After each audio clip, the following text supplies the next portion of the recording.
Continuamos con este estudio que estamos llevando los días viernes sobre los 5 puntos fundamentales, que es una visión que Dios nos ha dado como iglesia. No sé si recuerdan la última oportunidad que tuve de tomar uno de estos puntos, fue el segundo punto fundamental, que se refiere al conocimiento de Dios. Recuerdan que hablamos que era un conocimiento que podía adquirirse espiritualmente y también intelectualmente, y que ambos eran necesarios. No podíamos quedarnos solamente con una experiencia espiritual sin conocimiento de la palabra, y no podíamos tampoco quedarnos nada más que en conocimiento de la palabra, ignorando el poder de Dios. Las dos cosas son necesarias para que el creyente pueda edificarse firme, sólido y crecer dentro de la buena doctrina y dentro de la sabiduría que Dios quiera darnos a través de su revelación. Ahora, no es lo mismo lo que nosotros conocemos de Dios cuando recién nos convertimos, que a medida que van pasando los años. Es de esperarse que con el correr de los años vayamos conociendo cada vez más a Dios y vayamos entendiendo cada vez más de sus cosas. Muchas veces en ese conocimiento también somos impelidos a la santidad. El Señor nos va exigiendo cosas que a lo mejor cuando estamos recién convertidos no nos exigía, pero después sí nos las va exigiendo. Y el Espíritu Santo nos va guiando y nos va llevando, porque tenemos que crecer, no tenemos otra. No podemos quedar siempre como un bebé espiritual. Tiene que llegar un momento en el que seamos un adulto espiritual.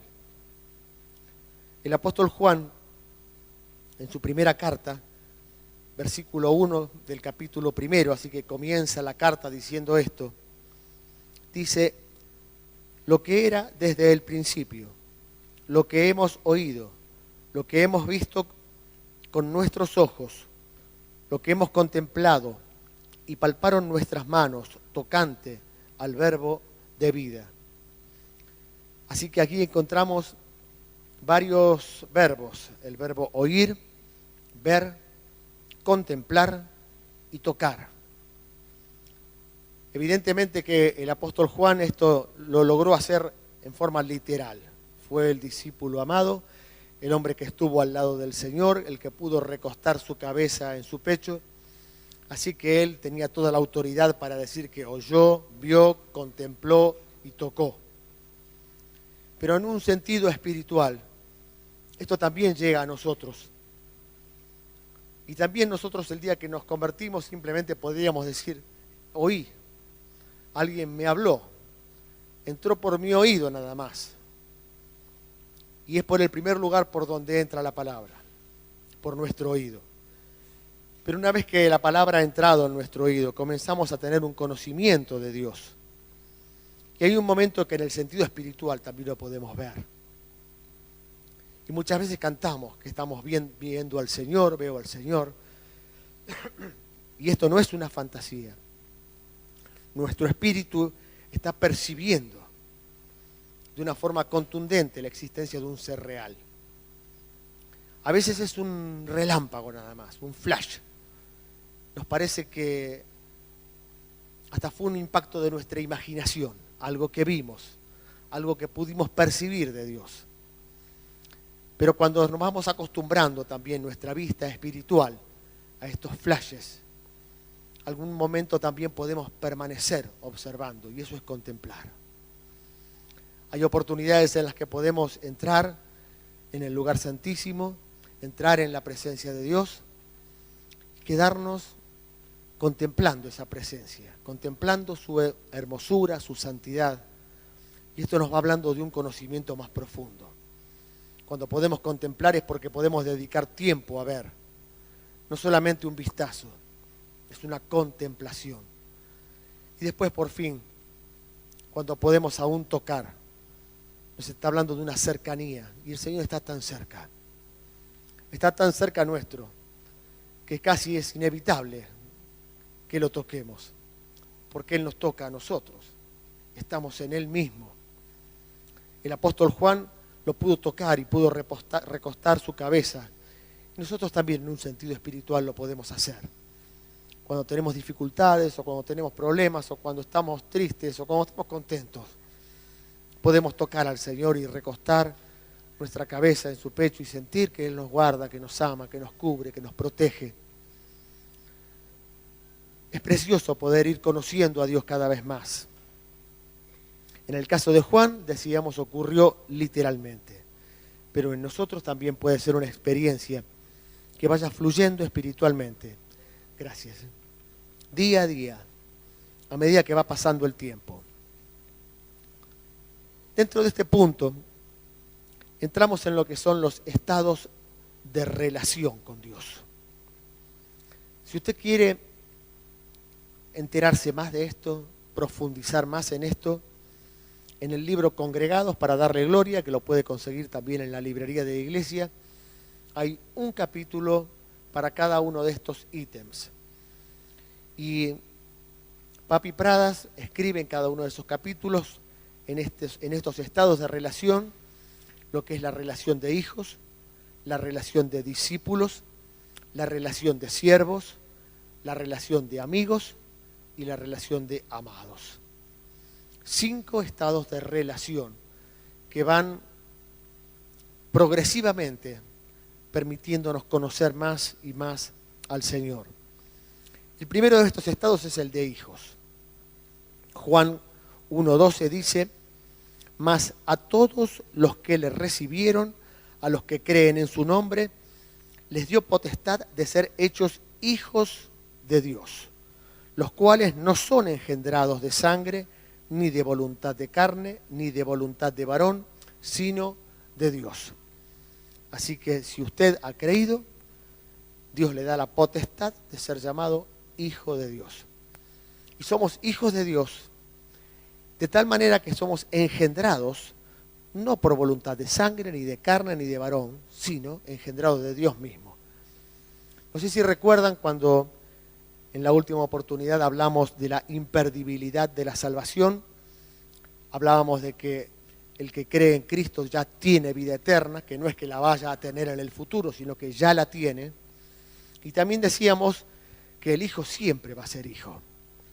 Y acá estamos hablando de un ser hijos en una forma muy profunda, porque el apóstol nos dice que no somos engendrados de sangre, ni de carne, ni de voluntad de hombre. Somos engendrados por Dios mismo. Así que hay un espíritu dentro nuestro que pertenece a Dios. Y esto también nos da esa seguridad de salvación. Somos hijos. Y nunca vamos a dejar de serlo. Con nosotros, con nuestros padres, podremos tener una mejor relación o una peor relación.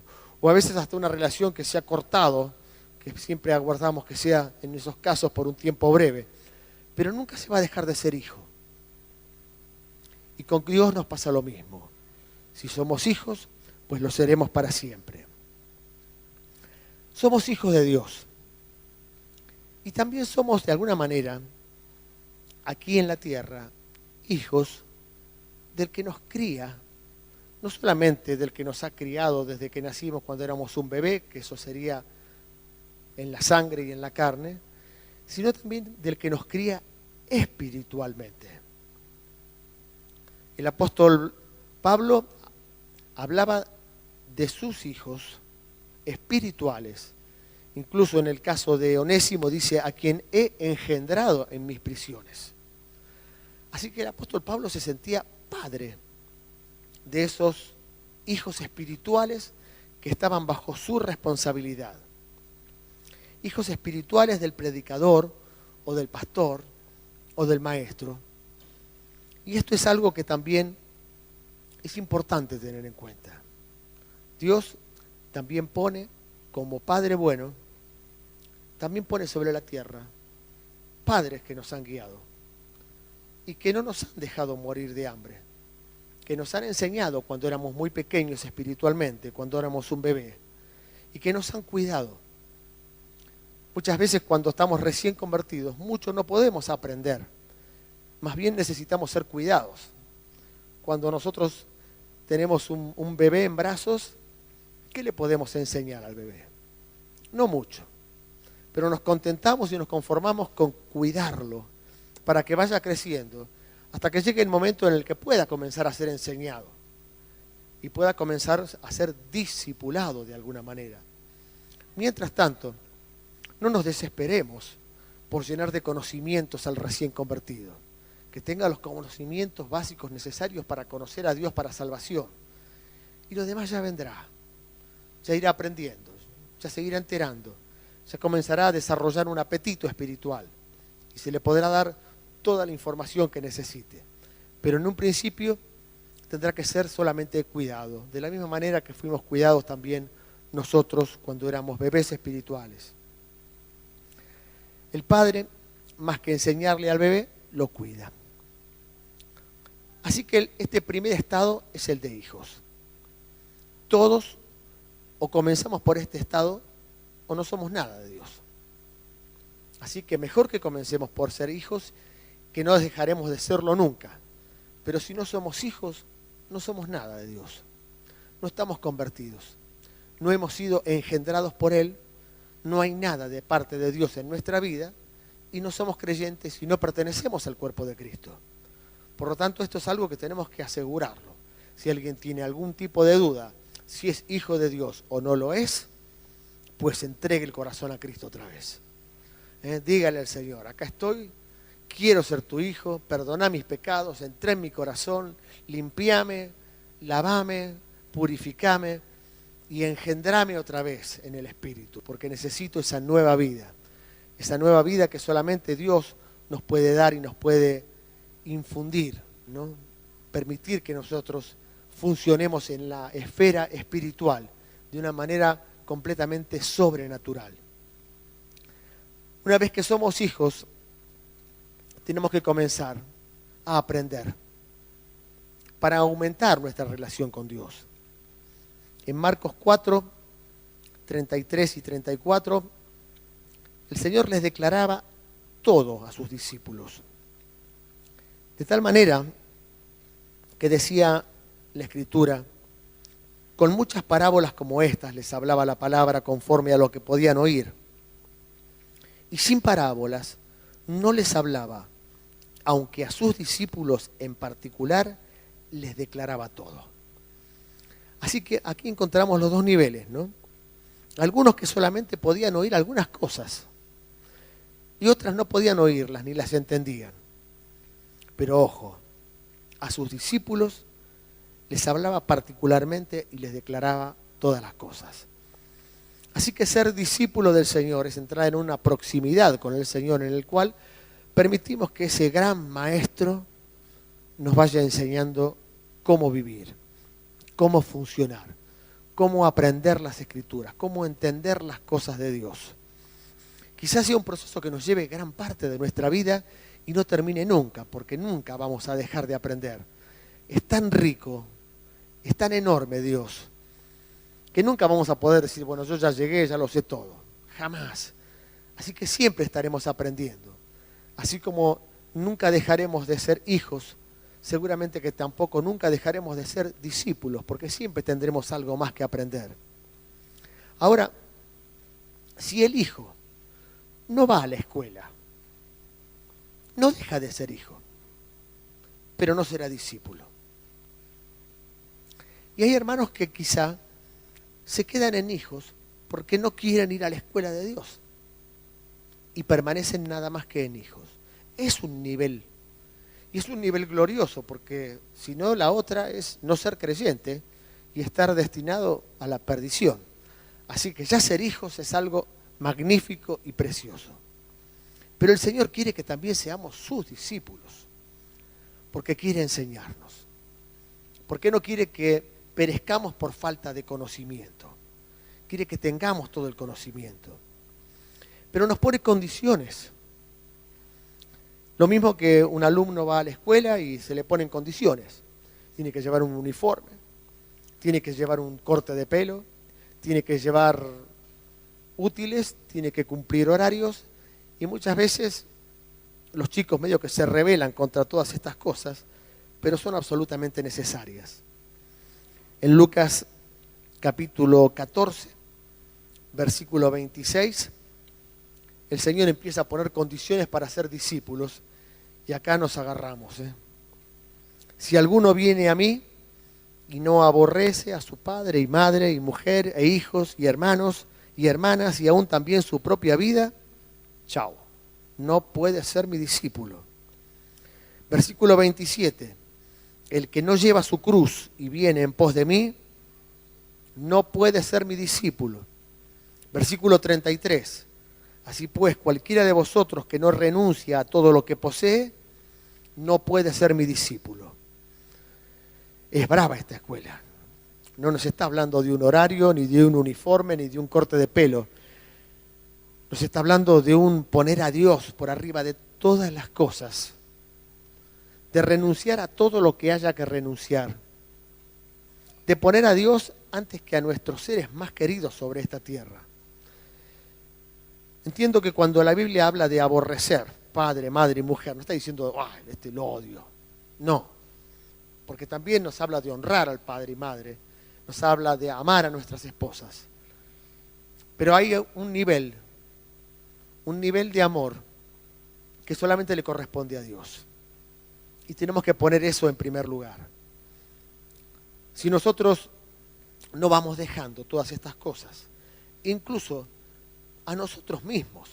Por eso que nos dice también, el que no lleva su cruz. Porque la cruz es para crucificar nuestra carne cada día.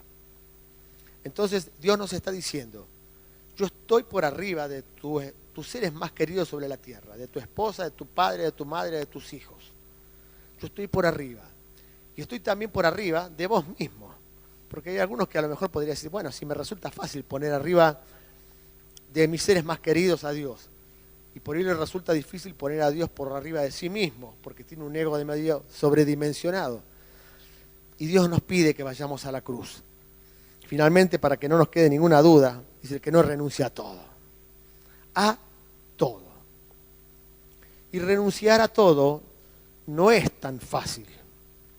Es un ejercicio de todos los días, porque a veces renunciamos y cuando nos queremos acordar nos estamos aferrando a cosas temporales que nos parece que son tan grandes y tan tremendas y perdemos de vista al ser más impresionante que es Dios mismo.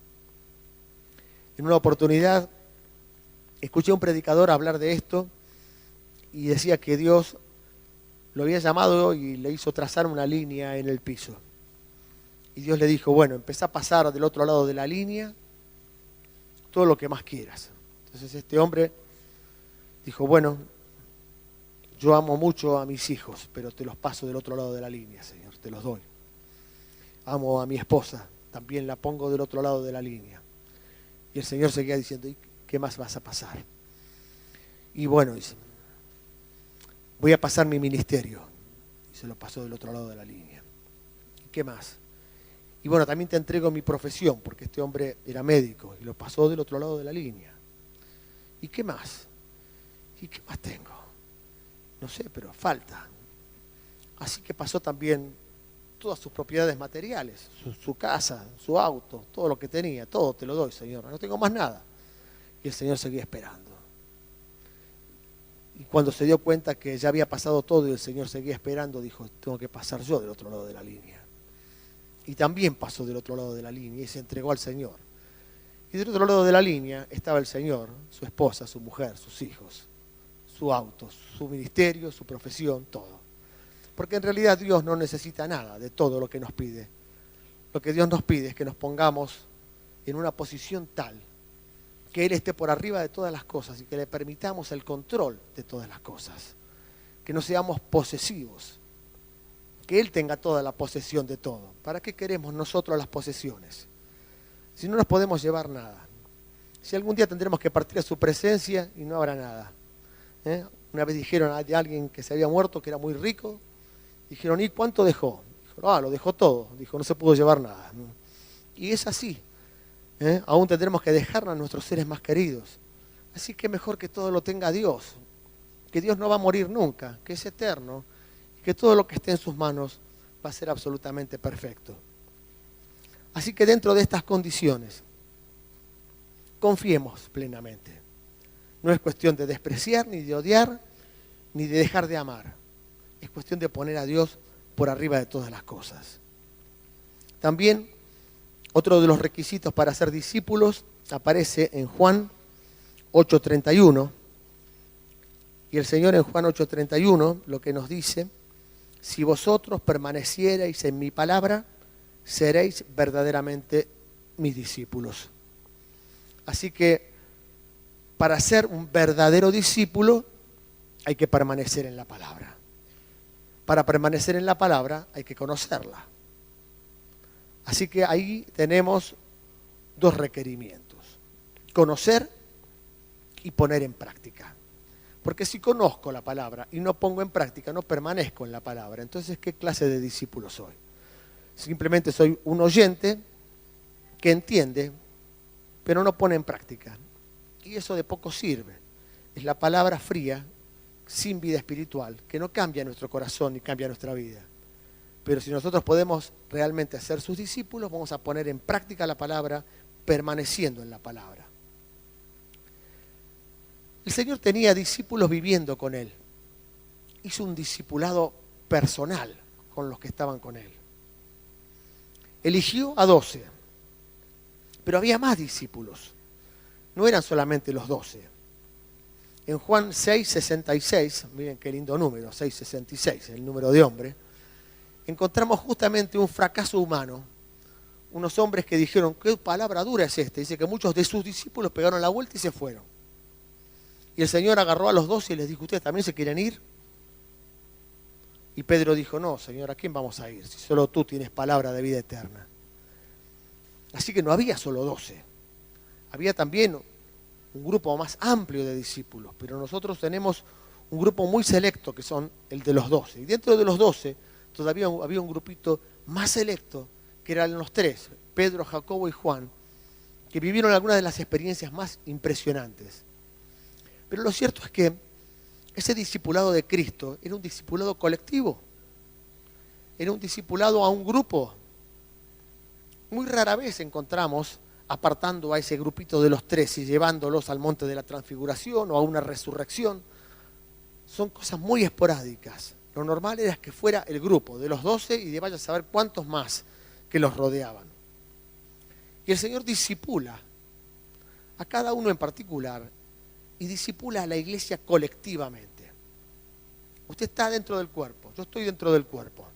Las cosas que le pasan a este cuerpo son cosas que van sirviendo de aprendizaje a cada uno de nosotros, porque Dios está trabajando con las cosas que nos pasan como iglesia, tanto a las cosas buenas como las cosas malas. Todo nos edifica, todos estamos en el proceso de Dios y podemos permanecer como cuerpo siendo procesados por Dios. Hay personas que cuando sienten parte del proceso de Dios tratan de evadirlo y de escabullirse y de irse a otro lado. Mala cosa. No es bueno. Andar de iglesia en iglesia buscando bendiciones y no permanecer en donde Dios nos ha puesto, haya bendiciones o haya palos, no es bueno. Porque Dios quiere procesar nuestra vida y trabajar colectivamente. Toda la iglesia va a ir creciendo. Y toda la iglesia va a ir de gloria en gloria. Y nosotros como parte de la iglesia, que estamos enganchados en un proceso que está viviendo toda la iglesia local y la iglesia Ríos de Vida en general. Pero si uno va pasando de lugar en lugar, termina siendo lío. Papi Pradas nos decía que el que iba al peluquero se quedaba sentado y bien quieto. Porque si entraba a mover la cabeza de un lado para el otro, lo más probable es que le pegaran un tijeretazo por algún lado, le arruinaran el corte o le cortaran una oreja. Y hay muchos creyentes con la oreja cortada por haberse movido demasiado. Hay que quedarse donde Dios nos puso. Estemos contentos o estemos pasando por un momento de desierto. Tenemos que quedarnos, porque el desierto no es eterno, siempre el desierto termina. Y una vez que hayamos aprobado, pues pasaremos a la tierra prometida y encontraremos que fluye leche y miel en abundancia. Pero si nosotros no permitimos que Dios trabaje, pues seguiremos dando vueltas en el desierto y un día nos encontraremos que todos entraron y nosotros seguimos dando vueltas a ver si encontramos alguna puerta de emergencia que esté abierta. Y Dios quiere que nosotros todos como congregación podamos entrar y participar. El trato de Dios a la iglesia es el trato de Dios al cuerpo completo. Y nosotros también recibimos a veces tratos muy particulares y muy personales. Pero como somos parte del cuerpo de Dios, todo el cuerpo lo está sintiendo. Si yo soy edificado, prosperado, va a ser de bendición para todos. Si yo ando mal, voy a ser de problema para todos. Pero lo cierto es que el cuerpo tendrá que ir generando los propios anticuerpos y los propios elementos para ser saludable y para ponerse sano. El tercer paso después de ser discípulos es el de siervos. En Lucas 12:42 nos encontramos que después de una enseñanza de Jesús sobre el siervo vigilante, dijo el Señor: ¿quién es el mayordomo fiel y prudente al cual su Señor pondrá sobre su casa para que a tiempo les dé su ración? Y aquí van apareciendo algunas palabras. Aparece un señor, aparece una casa y aparece un mayordomo, que en este caso es un siervo. Y el Señor pregunta: ¿quién es este siervo fiel? Porque el que sea fiel va a andarle bien la cosa. Y el que sea fiel va a poder avanzar, porque dice: bienaventurado aquel siervo al cual el Señor, cuando venga, lo halle haciendo así. Estamos esperando que el Señor venga. Qué bueno que podamos, el día que el Señor venga, encontrarnos haciendo así, siendo buenos mayordomos de lo que no es nuestro, es del Señor. Pero el Señor nos ha puesto como administradores, como mayordomos, para que podamos trabajar en esto. Ahora, no podemos ser siervos sin haber sido antes discípulos. Por eso que hay un escalón, ¿no? Hijos, discípulos, y una vez que sé que fui formado, puedo empezar a servir. Nadie nace sabiendo y lo ponen a trabajar en una forma completamente ignorante. Si nos ponen a trabajar sin saber nada, lo más probable es que hagamos un montón de macanas. Tenemos que ser preparados, instruidos, y una vez que estamos preparados, pues tenemos que servir. Y servir es servir en una amplia gama de situaciones en las que Dios pueda ponernos. En principio, poder tener un oído atento a la voluntad de Dios, que el Señor pueda decirnos: anda para allá, y uno vaya para allá, aunque le parezca una locura, aunque no tenga ganas de ir para allá, aunque esté lloviendo, aunque haga frío. El Señor dijo: anda para allá, y yo voy para allá, y no pregunto. Y a lo mejor cuando voy para allá me encuentro con que termino predicando el Evangelio y se termina convirtiendo a alguien. Y yo no sé, Dios no me revela todo el plan que tiene. Pero el siervo tiene que obedecer órdenes. El siervo prácticamente es un esclavo. A veces uno magnifica la palabra siervo. No, el siervo. Me parece que fuera algo tremendo. Una vez el pastor Osvaldo Pasquet, desde este púlpito, lo presentaron como este gran siervo. Y subió y dijo: grande, siervo, no me cierra, ¿no? Y era así. Osvaldo muchas veces tenía esas cosas que a uno lo dejaban como pagando, ¿no? Pero es cierto. Si uno es un esclavo y es un siervo, no es grande. Es el más pequeño. Es el que vino para servir. Y está sirviendo y haciendo la voluntad de Dios. Cristo, en Filipenses 2:7, dice que tomando forma de siervo, hecho semejante a los hombres, tomando forma de siervo, Cristo se humilló tomando forma de siervo. Se humilló de tal manera que aún lavó los pies de los discípulos y terminó yendo a la cruz y muriendo por nuestros pecados de la forma más vil. Pero dice tomando forma. Cristo no es el siervo. Cristo es el Señor. Él es el que manda. Por eso que también tenemos que llegarnos a Cristo con todo el respeto que se merece el Señor. No podemos tratarlo como el chepibe y obligarlo a hacer las cosas que a nosotros se nos ocurren. exigirle. Vos me dijiste, yo ahora. Algunos se enojan y reclaman con vehemencia, y cuando nosotros nos acercamos a Dios, no nos acercamos a una lámpara de Aladino que vamos a frotar, va a salir el duende y le vamos a dar las órdenes al duende para que nos complazca. Nos acercamos al Dios creador de los cielos y de la tierra, que se humilló a sí mismo y tomó forma de siervo, pero no es un siervo, es un Señor. Y nosotros sí podemos ser siervos, sí, Él nos acepta y si lo buscamos. Y claro que es un honor ser un siervo de Dios, pero siempre con la humildad que se necesita. El siervo tiene un ministerio que es el ministerio sacerdotal. Todos somos hechos sacerdotes. No es solamente el que tiene algún tipo de rango dentro de la iglesia, no. Todos los creyentes somos sacerdotes. Y el sacerdote era alguien que en el pasado ministraba a Dios y ministraba la casa de Dios. En Ezequiel capítulo 44, versículos 15 y 16, nos encontramos también con un versículo realmente tremendo.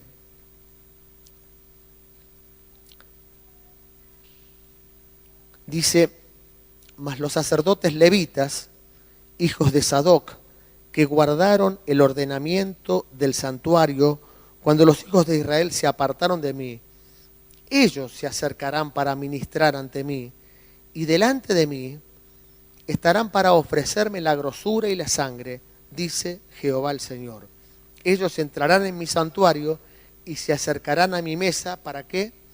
Para servirme, y guardarán mis ordenanzas. Así que, en primer lugar, el siervo sirve al amo. Si nosotros queremos ser siervos de Dios, pues tenemos que servir a Dios. Una forma de servir a Dios es llevarle, como acá propone en Ezequiel, las ofrendas, la sangre, las grosuras, que en aquel momento del Antiguo Testamento se ofrecían a Dios como holocausto. Es algo que hoy ha sido reemplazado por el culto a Dios. Pero una parte básica del servicio a Dios es dar culto a Dios. Por eso que nos congregamos para darle gloria. Si queremos ser siervos, pues ministremos a Dios. La primera parte del culto es la parte en que nosotros como siervos ministramos a Dios, le damos la alabanza, le damos la adoración, nuestras oraciones, lo amamos y lo bendecimos. Estamos cumpliendo con lo que hacían aquellos sacerdotes levitas, hijos de Sadoc. Y en la segunda parte, Dios nos ministra a nosotros a través de la palabra. Yo lo que estoy diciendo es para el servicio de la casa. Estoy sirviendo a Dios indirectamente. Dios está mandando que también se enseñe y que se sirva a la casa. Pero la primera parte del culto estoy sirviendo a Dios directamente, no indirectamente. Servir a la casa de Dios también es servir a Dios, pero primero está Dios y después la casa. El culto, la alabanza, la adoración está primero. La predicación viene después. Otra cosa es que nuestro servicio a Dios, el ser siervos de Dios, tiene que ser algo que podamos hacerlo con gozo, con alegría y con amor.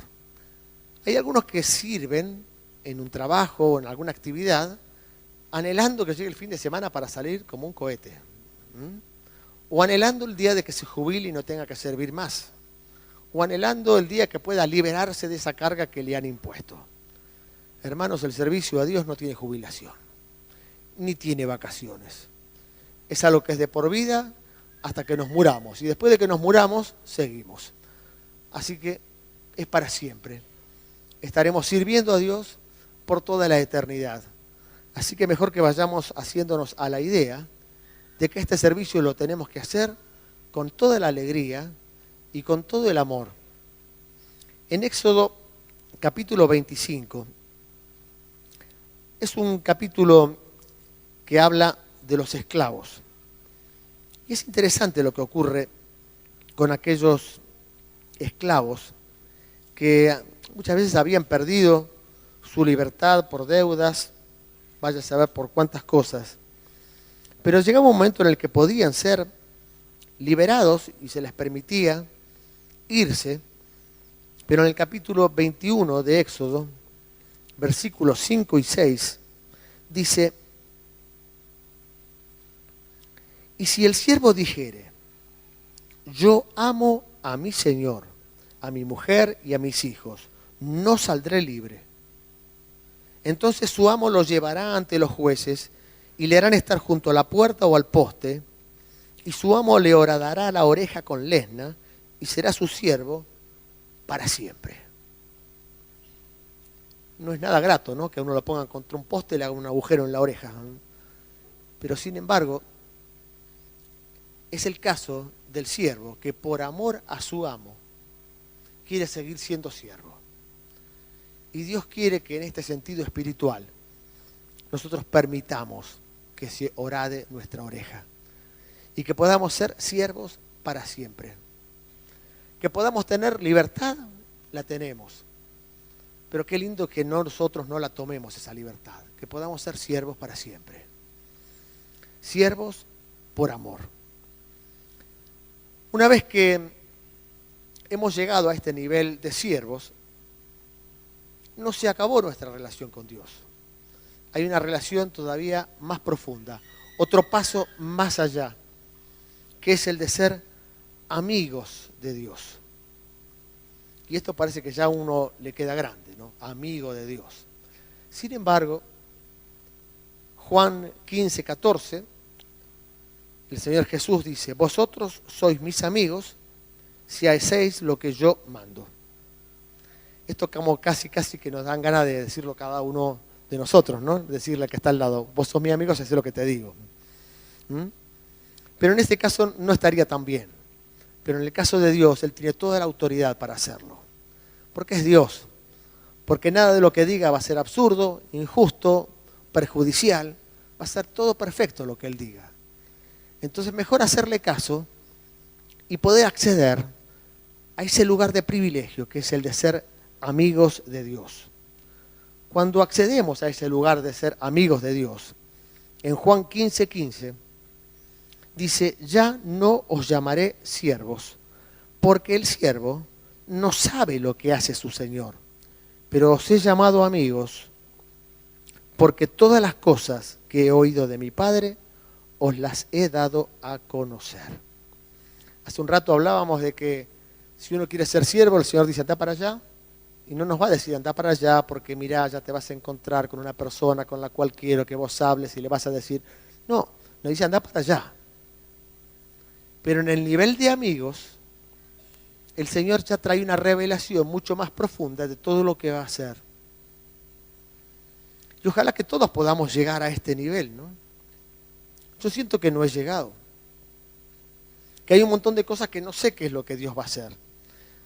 Y desafortunadamente me produce una gran incertidumbre no saber qué es lo que Dios va a hacer. Finalmente, cuando Dios hace, uno toma paz y dice: lo hizo bien. Pero mientras tanto, es como que todavía el viejo hombre, nuestra carne, tironea, fastidia y se saca úlceras por estas cosas, ¿no? De no saber qué es lo que va a pasar. Pero si entramos en ese nivel de amigos, Dios va a poder revelarnos todas las cosas. En Santiago 2:23 habla de Abraham y dice: Abraham creyó a Dios y fue llamado amigo de Dios. Fíjate qué tremendo. Así que Abraham seguramente había ido pasando por cada uno de estos niveles. Había sido un hijo de Dios, había sido un discípulo, había sido un siervo y ahora era un amigo de Dios.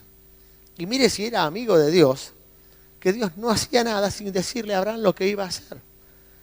Cuando Dios fue a destruir Sodoma y Gomorra, se le apareció a Abraham y le dijo: Abraham, voy a ir a destruir Sodoma y Gomorra porque el pecado ha llegado hasta arriba. Y ahí es donde Abraham empezó a tironear, a negociar y subir a tantos salvos. Y, bueno, recuerdan la historia, ¿no? Pero Dios tenía esa deferencia de ir a hablar con Abraham y decirle lo que él iba a hacer en el futuro. realmente un privilegio enorme. Yo quisiera ya ser como Abraham y que Dios me dijera qué es lo que va a hacer en el futuro con un montón de cosas. A veces lo hace, a veces viene palabra profética y tenemos en medio de la palabra profética una certeza de que Dios va a hacer tal o cual cosa. Y otras veces hay que esperar a que llegue el momento, confiar, aflojarse. A veces el Señor dice, quédate quieto y espera y ve que yo soy Dios. Y a veces también aprueba nuestra fe con estas situaciones. Pero ser amigos ya es un nivel precioso. Pero no es el último. El nivel más alto al que podemos aspirar es el de amados de Dios. Es el estado más alto. Es el estado en el que las Escrituras establecen el paralelismo de la relación matrimonial de Cristo con la iglesia. En esa relación matrimonial en el que el amado y la amada se aman de una forma muy especial, Dios también quiere tener en su iglesia esa amada a la que ama de esa manera tremenda. Y la ama de tal manera que está dispuesto a casarse con su amada. Y en Apocalipsis 19:7 se nos relatan las bodas del Cordero. Es un estado realmente tremendo ser la amada de Cristo. Y este amor que Cristo tiene por la iglesia nos incluye a todos, a hombres y a mujeres. Porque muchas veces a las hermanas puede resultarle más sencillo pensar, yo soy la amada de Cristo y soy la novia. Y por ahí a los hombres les dicen, ¿cómo me suena a mí esto de ser la amada y la novia? Pero no es el hombre o la mujer, es la iglesia, en la cual participamos todos y todos estamos incluidos. Y es una relación que Dios tiene y que anhela tenerla y que la va a cumplir, porque un día se llevará a la iglesia y la iglesia irá con una vestidura blanca, sin mancha y sin arruga, ataviada como una novia perfecta, hermosísima, para encontrarse con el Señor, con el Cordero y entrar en ese lugar maravilloso donde se desarrollarán las bodas con el Cordero de Dios que quita el pecado del mundo. En Cantar de los Cantares encontramos una revelación de cómo Dios ama a la iglesia. Y realmente es maravilloso encontrar en el capítulo 4 que Dios le diga a la iglesia, he aquí que tú eres hermosa, amiga mía, he aquí que tú eres hermosa. Qué tremendo. Cristo ve a la iglesia y la ve hermosa. Y lo vuelve a repetir, cosa de que no le quede a uno ninguna duda. Cristo en la cruz del Calvario muere para tener esta iglesia que es hermosa para Él y que es la que va a ser su esposa. Por el gozo puesto delante de Él, soportó el oprobio. ¿Cuál era el gozo puesto delante de Él? La iglesia, nosotros. Puede ser que uno diga, pero ¿cómo, Señor? Tanto amor, con todo lo desastroso que todavía soy, con todas las imperfecciones que tengo, con todas las metidas de pata que hago. Y Dios nos sigue amando. En el versículo 7 dice, toda tú eres hermosa, amiga mía, en ti no hay mancha. En el versículo 9, prendiste mi corazón, hermana, esposa mía, has apresado mi corazón con uno de tus ojos, con una gargantilla de tu cuello. Versículo 2 del capítulo 5. Yo dormía, pero mi corazón velaba. Es la voz de mi amado que llama. Ábreme, hermana mía, amiga mía, paloma mía, perfecta mía. Mire qué declaración de amor más tremenda. Es algo que casi no nos entra dentro del corazón, que Dios nos ame de esta forma. Ahora este amor tremendo, este amor con el cual podemos gozarnos en la presencia de Dios, tiene que ser algo que no perdamos nunca de vista, que es de Cristo a la iglesia. Y si en algún momento, en forma individual, en nuestra cámara secreta, podemos entrar en una presencia de Dios en el cual podemos experimentar esta experiencia tremenda del amor de Dios, de este amor tan sublime y tan grande. No tenemos que perder de vista que ese amor no es hacia mí solito, porque soy bárbaro, porque soy lindo, porque me lo merezco, porque llegué a un nivel espiritual superior, porque estoy por arriba de... No, es porque Cristo está viendo a la iglesia. Entonces, si yo entro como sacerdote representando a toda la iglesia. Y si recibo una revelación especial de su amor y de su presencia, no tiene que traerme esto un orgullo espiritual, porque lo estoy haciendo con la humildad de saber que soy uno más entre millones que pertenecen a la iglesia del Dios vivo y verdadero. Si yo logro esto, toda esta revelación va a ser preciosa para mi vida, me va a afirmar, me va a afianzar. Pero tengo que ir cumpliendo con estos pasos. Primero, hijo, después discípulo, después siervo, después amigo y finalmente ser esa amada de Cristo, que es la relación más íntima, más perfecta, más maravillosa. Dios nos ama. Y nosotros amamos a Dios porque Él nos amó primero. Y Dios nos dice que el que ama a Dios, ame también a su hermano.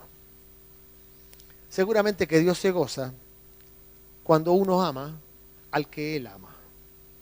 Como nosotros también nos gozamos, ¿no? Si nosotros amamos a alguien y encontramos que viene otro que también ama a esa persona, es como que automáticamente esa persona ya nos cae bien. Queremos ser su amigo porque tenemos algo en común. Bueno, lo que tenemos en común, hermanos, es el amor de Dios. Dios nos ama y quiere que nosotros nos amemos con ese mismo amor. Amén. Dios los bendiga.